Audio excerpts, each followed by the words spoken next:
po rin natin ang mga kasamahan natin na nakikita. So mag-smile lang po tayo lagi, okay? At kukunin ko po ang pagkakataon na ito para magpasalamat po sa ating punong lungsod sa pagbibigay po sa akin ng opportunity to help the Manila Health Department and the Manila Health Cluster. I can vividly remember na sinabi niya sa akin, Padilla, COVID-19 ang Santa Ana Hospital. Yes, Mayor, ang aming sagot. Basta nandiyan si Dr. Sescon sa likod ko at si Dr. Paul Lucan. So nakatawid po tayo sa COVID-19. Sa pagbabalik po niya ang kanyang standing order, Padilla, 30 days, buksan mo po ang ating Baseco Hospital. So nakabukas na po siya ng outpatient department ngayon. At Padilla, ang Ospital ng Maynila Catheterization Laboratory ay buksan natin. Nabuksan na po natin, 7/10 na po. At 3 na lang, Mayor, pwede na tayong mag-angioplasty. At bonus po ang kanilang dialysis center. So iyan po ay sa pamamagitan ng matibay at matibay na pamumuno ng ating punong lungsod to make Manila great again. So hindi ko na po papatagalin. Alam ko excited na po kayong marinig ang lingguhang mensahe ng ating pinakamamahal na Mayor, ang ating kagalang-galang Mayor Francisco Isko Moreno.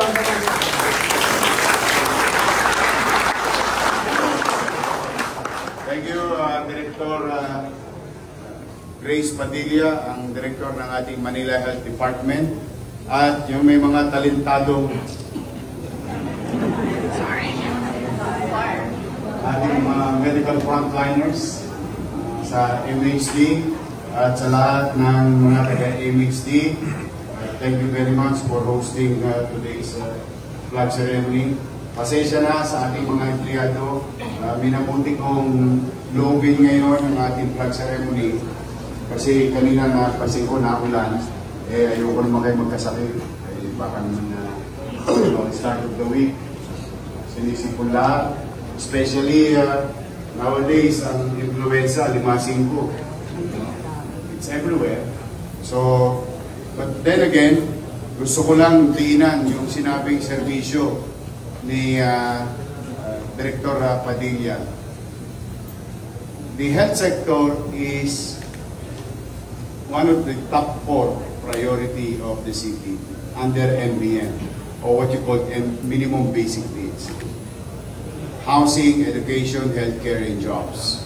That's where we're going to invest. Whatever money is left, whatever money is there to be utilized, most of it will be dedicated to this type of service. That's why to the Manila Health Department, totoo po yung sinabi na from womb, mauna na kayo sa tomb. At mamimili ka pa. Gusto mong buo, gusto mong abo. It's available. But that is a type of services na maaari, minsan ikinikipit, balikat na lang natin as if it is parang normal. This is the most expensive expenditures ng City of Manila because one, mahal magkasakit. I think it's a given fact. Two, talaga, it's a never-ending expenses. Three, at least I can honestly and proud to say, being Manileño, not as your mayor only, but bilang Manileño. I think we are the largest public healthcare provider in the entire country through MHD. Palakpakan ninyo ang mga. And in the coming weeks and days and months of our lives, we will continue to reinforce our health center. Doon sa mga nakita kong ibang health center, talagang for Diyos por Santo, ang magkakasakit na yung ating mga health center employees. Meron ako nakitang isang health center, pinakamagandang health center sa buong mundo. The only health center na may resort. Kasi may pause. Yung San Nicolas Health Center, Diyos ko, maawa ka sa mga empleyado natin doon. The irony of this is just like 2-3 kilometers away from City Hall.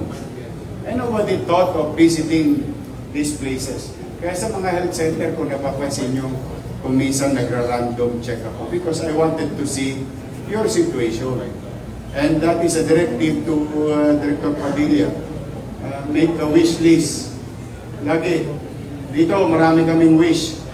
Marami kaming list. Wala lang choppy pa, pero at least nandoon siya sa radar. To improve our healthcare facility. In fact, today, one of the life-saving machine will be made available in our health center. Itong AED. With this type of machine, we really don't know kung kailan natin kakailanganin.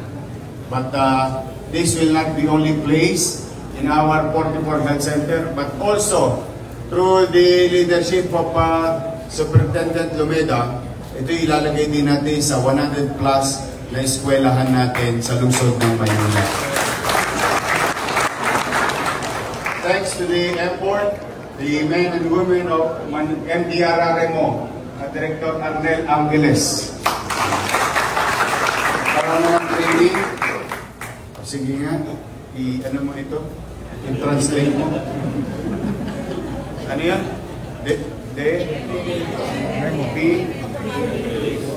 Automatic? Ayun daw, i-translate mo. Ba't masama yung tinuturo mo niya? Ano ba na? Ulit, yung makina, machine, sa puso, bubuhayin.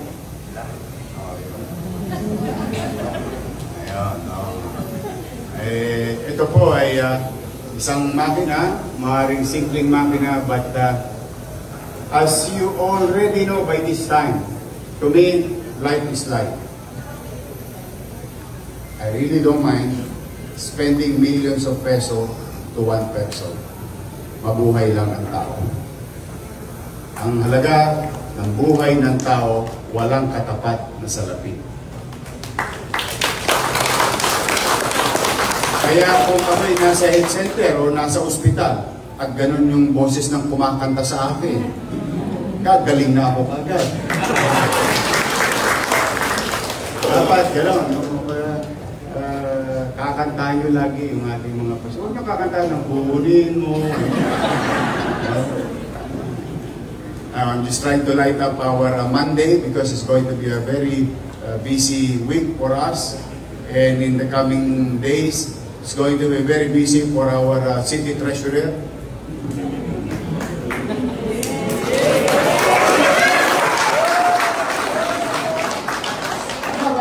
City treasurer okay, magkalala. Sa totoo lang, not for anything else, sa totoo lang, spoiled ang health sector. Sa totoo lang.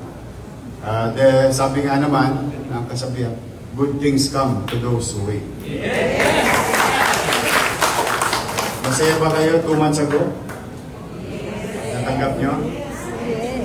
Malay nyo, may matanggap kayo uli. Aldo yung mga taga-health sector. Medical and non-medical. I'll make sure we'll put a smile in your face this December. Again and again, isa lang ang pakisuyo ko sa inyo. Hindi perpekto ang ating gobyerno, ang ating pasilidad. Maswerte tayo ngayon. Pati sa health center, meron ng insure. Ubus na ba? Ubus na? Madala ka ulit. Pati sa ospital, nakita ko si Director Ted Martin bibigay ng insure sa pasyente natin sa ospital, lalo na yung mga matatanda. Meron pa tayong stock dyan. Kung kakasya, magpapadala tayo ulit sa health center noong ating may wagang gatas. Gatas pangpalakas. Lalong-lalo na sa mga minamahal kong lolo't lola. Sa mga bata naman, ang tabay lang kayo. meron din kaming iniisip ni Director Padilla para ma-resolve natin ang malnutrition sa ating mga batang Maynila. Now, I would like to make mention of our visitor today. Meron tayong guest from the Manila Board of Realtors Incorporated 2025. MBR.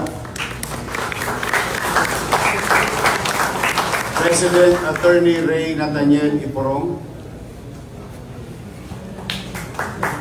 IPP Ms. Loreline Pavilion. Past President Elias Ang. Past President Arlene Posadas. Past President Maria Rosario Antonio. Director Marilu Patrata. KG Mendoza. Dante Dalaya. Janet Manipula. Isabel Villena. Members Flora Regala. Janela Escobedo. Angela Olaguera. Adrian Timbor. Richelda Francisco. Oscar Mendoza. Merlin Brillo. Norberto Torren. Welcome po sa aming natin. Hindi ko po naman nabanggit, pasensya na.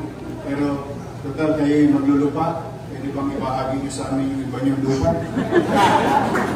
Kasi naghahanap ako ng matatayuan na hospital para sa District 2.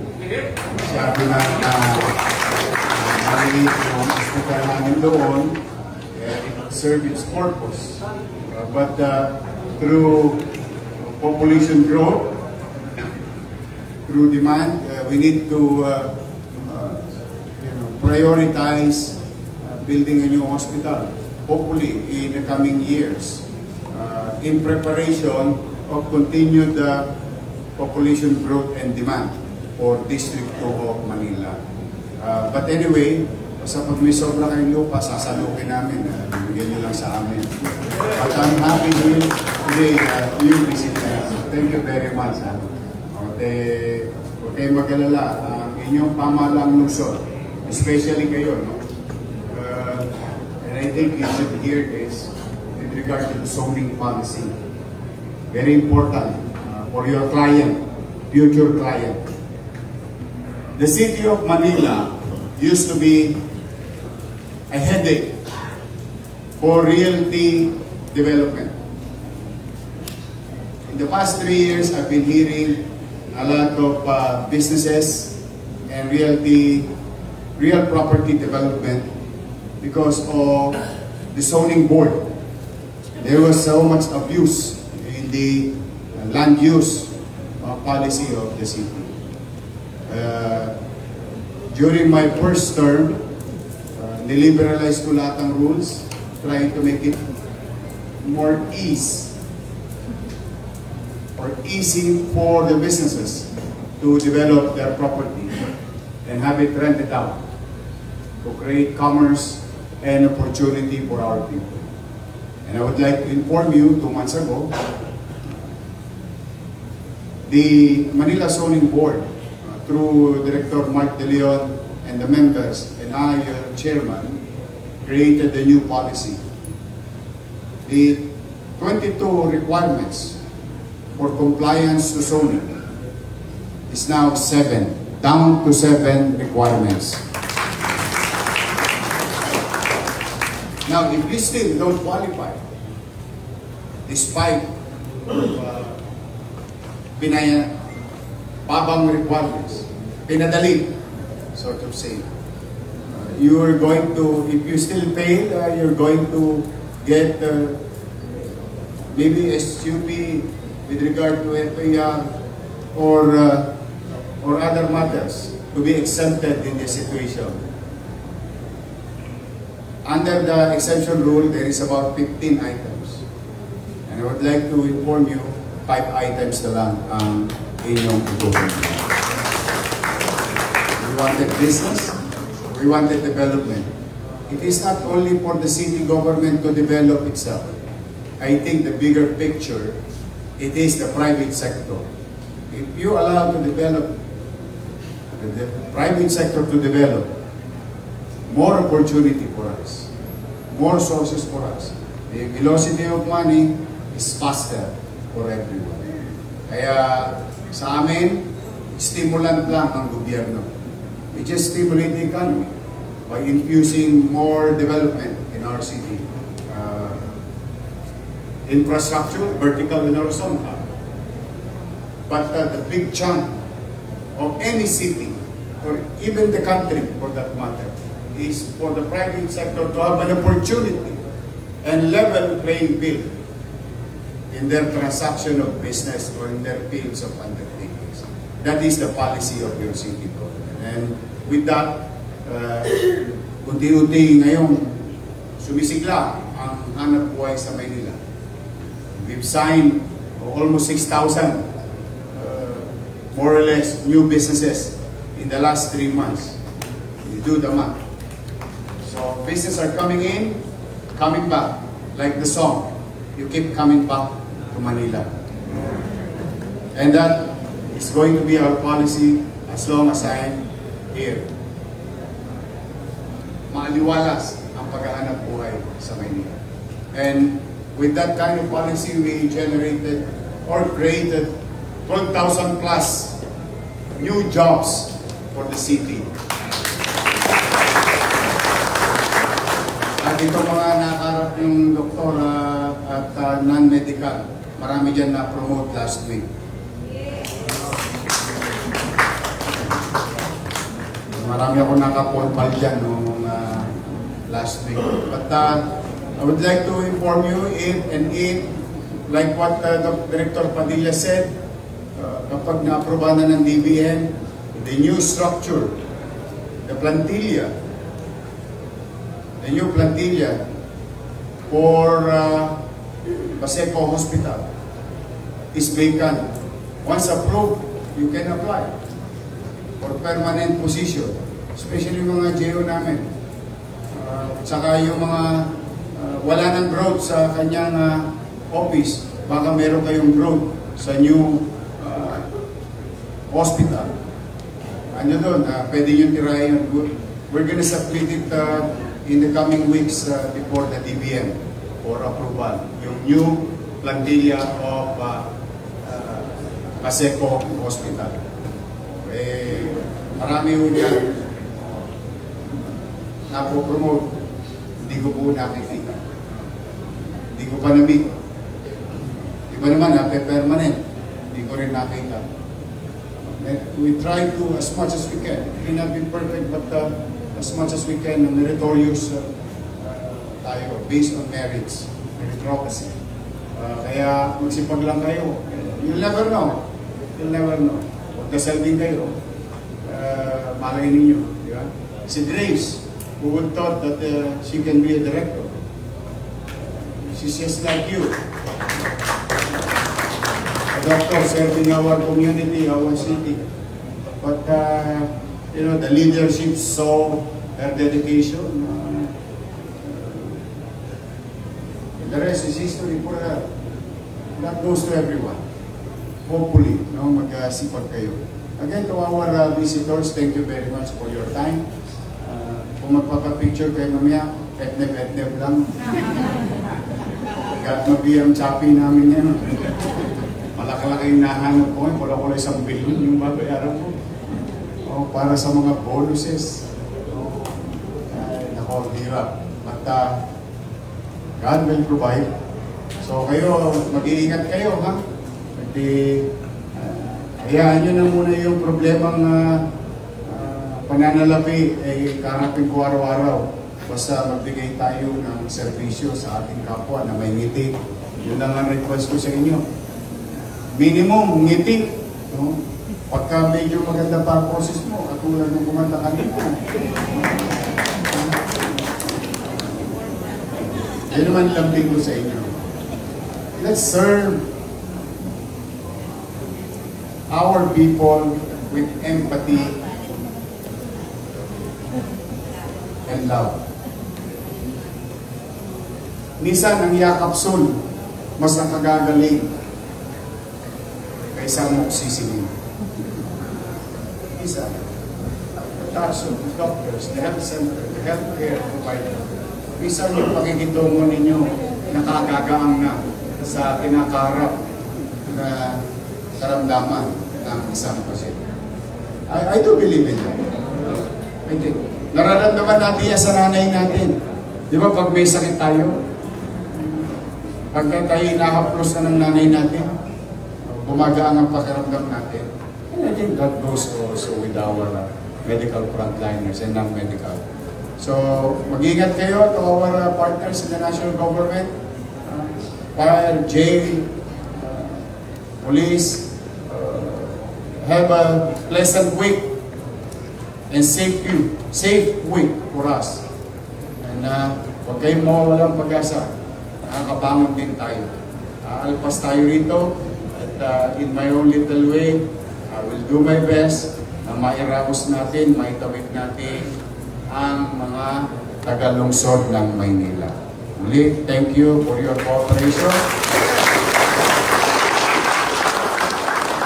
I wish that God will keep you safe and healthy, serving our people this week.